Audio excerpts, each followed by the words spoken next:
Welcome to That's Good Sports. I am Brandon, the most trusted newsman in football, Perna.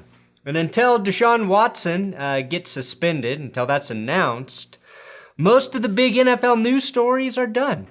Unless we find out Josh Allen has been cheating on his girlfriend with his grandma's best friend. Or Tom Brady's been cheating on Giselle with a ferret. You ferret. Fuck. Okay, there are 3 quarterback competitions about to begin with the impending training camps. N'Keal Harry, Patriots receiver, was quietly traded, and the Chiefs may have a serious hole on their offensive line to start the season. Talk about it all now on That's Good Sports.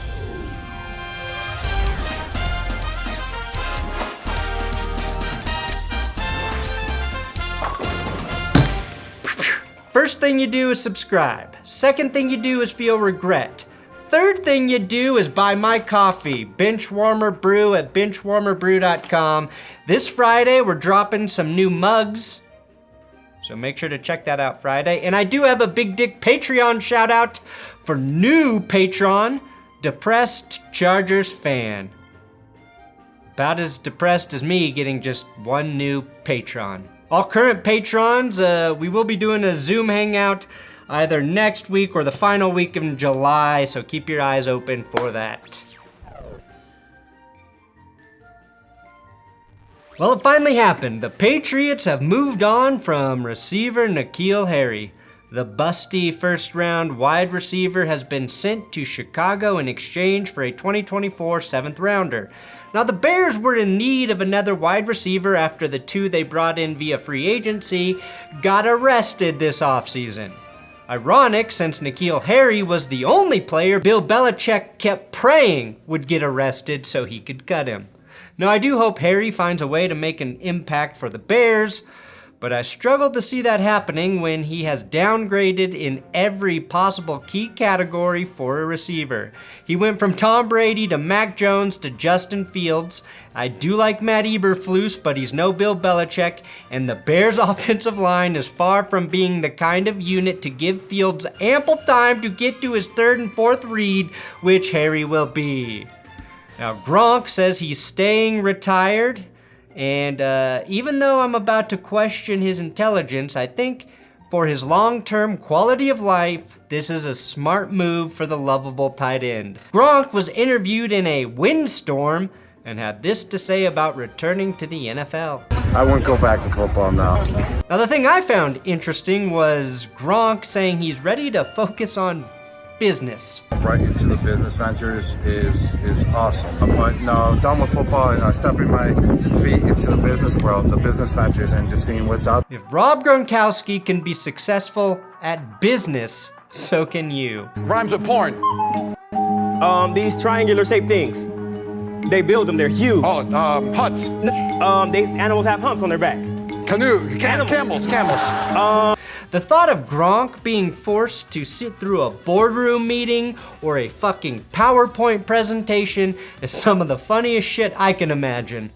Obviously, he's just going to serve as the influencer portion of any business venture, but damn, I'd consider even paying for Peacock for a Gronk-themed reality show called Boardroom Gronk, where he struggles with P&L sheets, equity options for early employees, and to not laugh every time they get to page 69 in the employee handbook. Now, Tyreek Hill isn't the only player not scared to stand up to that wizard Brett Veach in Kansas City.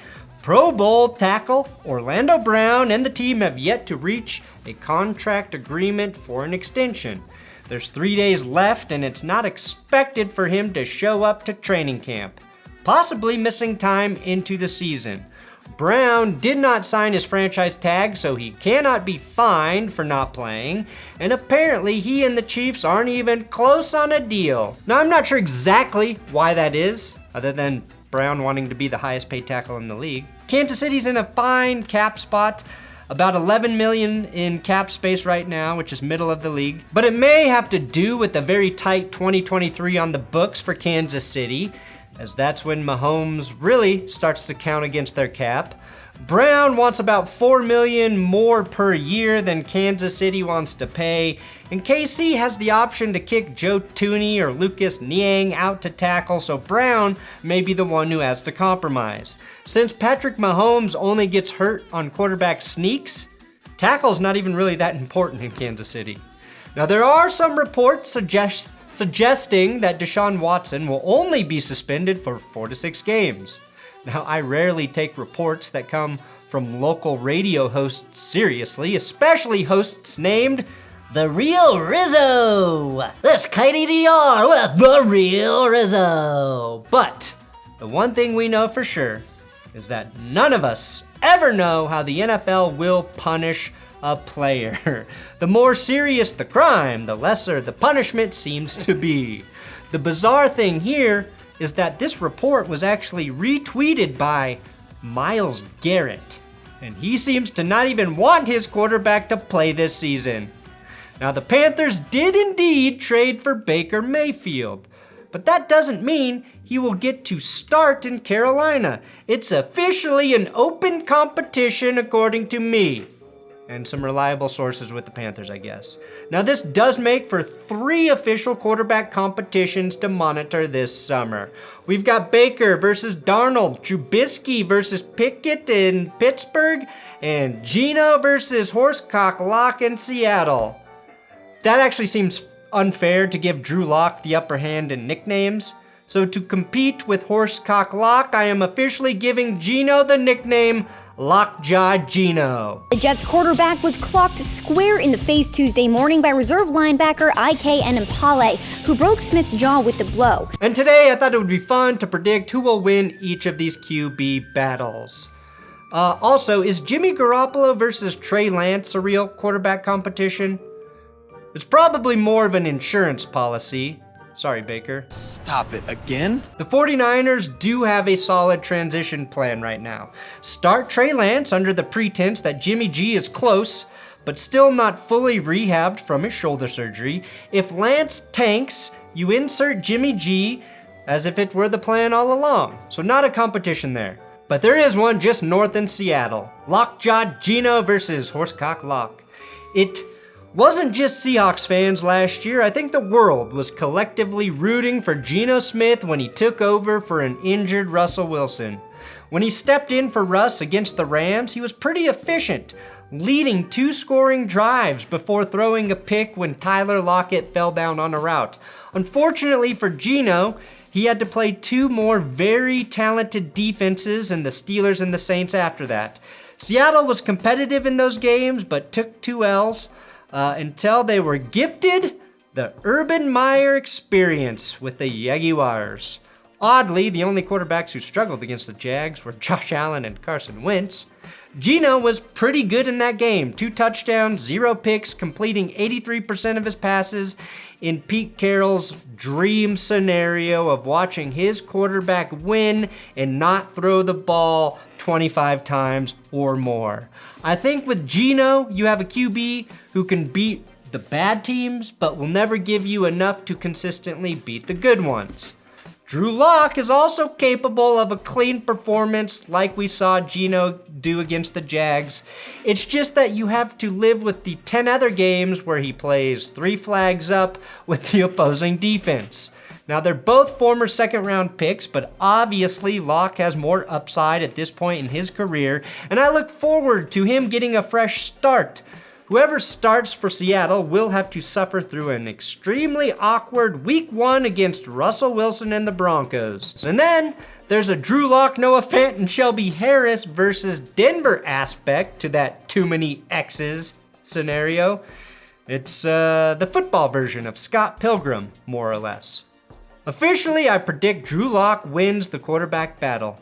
The upside here for Seahawks fans is Lock actually plays pretty well when running play action, something I foresee the Hawks doing a lot of, just like they did with Russell Wilson. Also, Lock and Noah Fant have great chemistry, which will help buy time for Lock to develop that with DK and Lockett. Imagine Lock taking just as many deep ball chances as Russ, but with half the accuracy and success. And without reading the defense first. The battle nobody seems to really be discussing is Mitch Trubisky versus Kenny Pickett. Before they made Kenny Pickett the first quarterback selected in the first round of the draft, the Steelers gave Mitch a 2-year contract worth $14.2 million. Not exactly starter money, and 20th overall isn't exactly an instant starter pick either. So there's no pressure on the Steelers to lean one way or the other, which should make for an actual fair competition.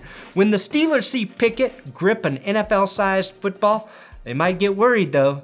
Look how big that thing looks in his hands. He has to choke up on that thing like he's Anthony Rizzo with 2 strikes, or Tyreek Hill whenever he sees a pregnant woman. The real Rizzo. And Mitch's problem? Well, that doesn't have to do with how he grips the ball, just how he throws it.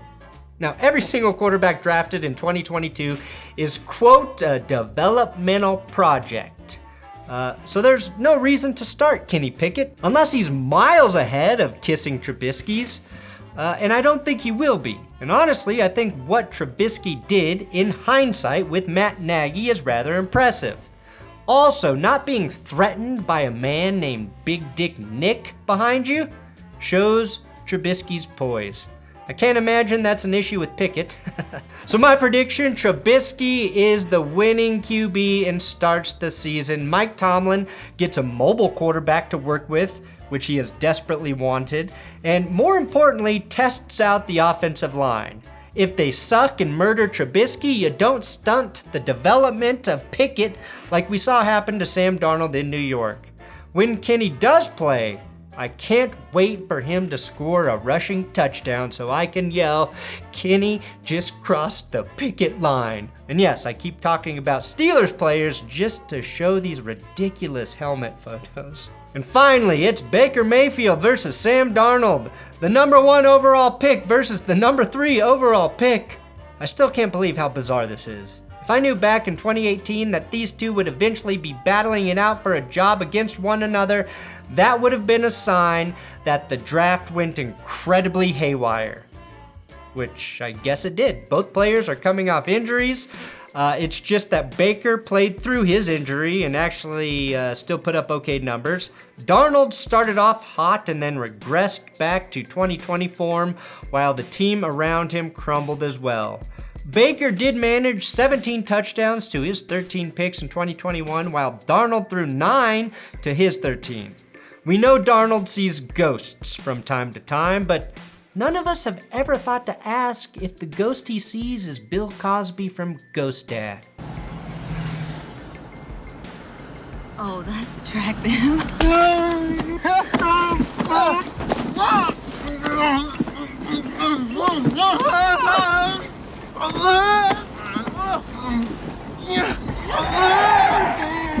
Now, Darnold should have every advantage in this competition since, he was in Carolina last year, but Baker has simply been a better quarterback in every category every year he's played, and like Darnold, he's had piss-poor coaching to start his career. Both quarterbacks struggle under pressure, and Baker is getting a downgrade in protection. This isn't a hot take, but Baker should win the competition easily. It's also worth mentioning that the Panthers spent a 3rd-round pick on Ole Miss QB Matt Corral, who is seen as a first-rounder for a while. I'm not sure the Baker trade is a great vote of confidence for a rookie, but I think Corral has some upside as a starter. I know it's cliche to root for injuries, but I guarantee David Tepper and GM Scott Fitterer are hoping a starter goes down somewhere so they can trade Sam Darnold before the trade deadline this upcoming season. Also, how many statues of Sam Darnold exist outside of the one in the mono wing of the New York hospital that treated him? 0. I know who I'm starting. Baker Mayfield. Thanks for watching my football videos here in July. I really appreciate you guys showing up. I've got another Busts video coming out Friday, and if you haven't watched the first one, it's up on the screen right now.